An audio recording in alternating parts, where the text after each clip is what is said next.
Welcome, adventurers. The DC20 Alpha is here and live.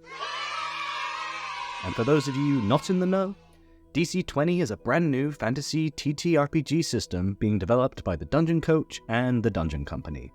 They're most well known for their incredible D&D homebrew rules, and of course, Alcander's Almanac of all things. My hopes for this series is to guide you through the rules of DC20 by breaking up the over 100-page alpha into bite-sized chunks.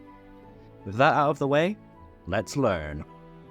So now let's look at DC20. Today we'll be starting with attributes. Here is what the character sheet looks like for DC20.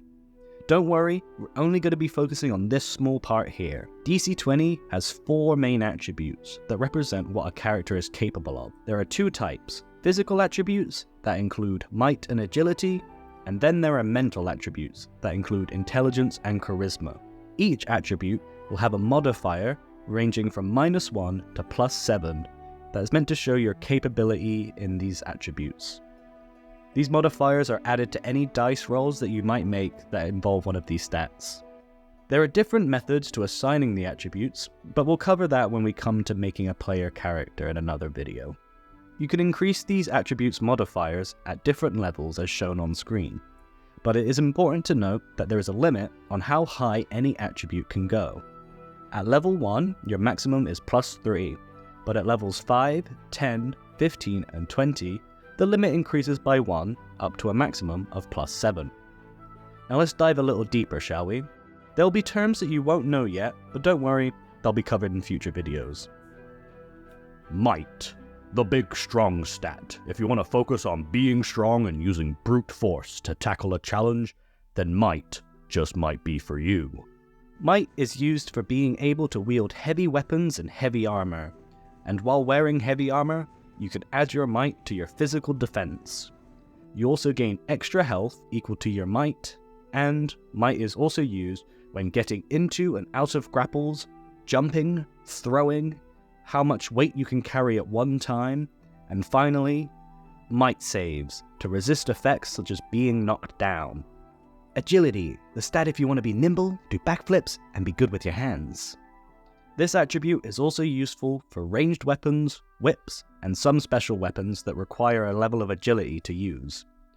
While not wearing heavy armor, you can also add your agility to your physical defense. You also gain extra health equal to your agility. And it was also used for escaping grapples and agility saves to keep your balance and dodge some effects, like traps.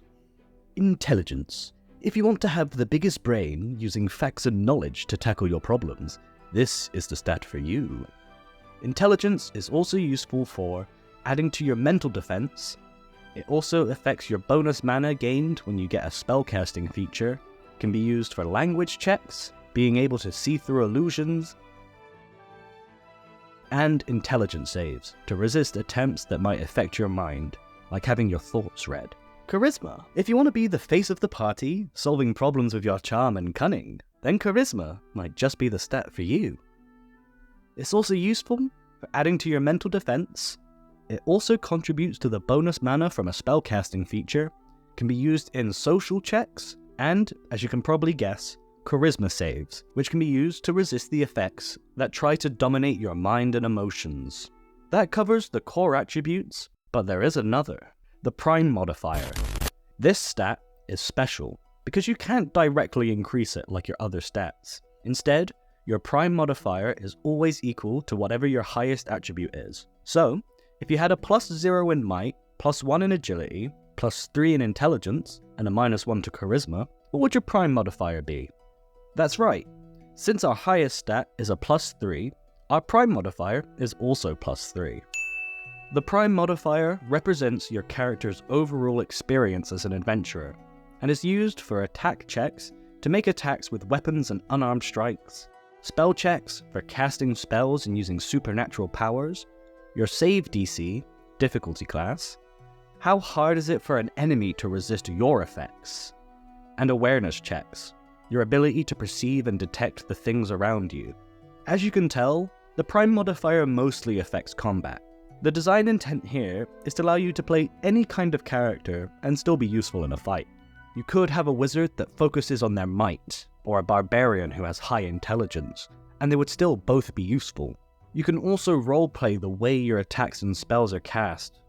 For example, the intelligence barbarian might read their opponents and make cleverly timed strikes, while the might wizard might punch the air so hard it ignites, making a fireball. I'm a big fan of the introduction to the prime modifier. Today, we learned about the core attributes of DC20.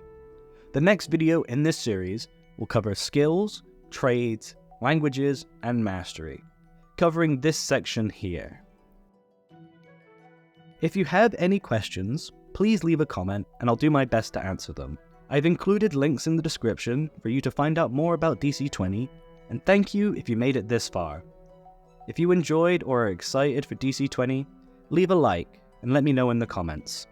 Don't forget to critically hit that subscribe and bell button and consume more content. Consume, consume, consume, consume, consume, consume. Bye.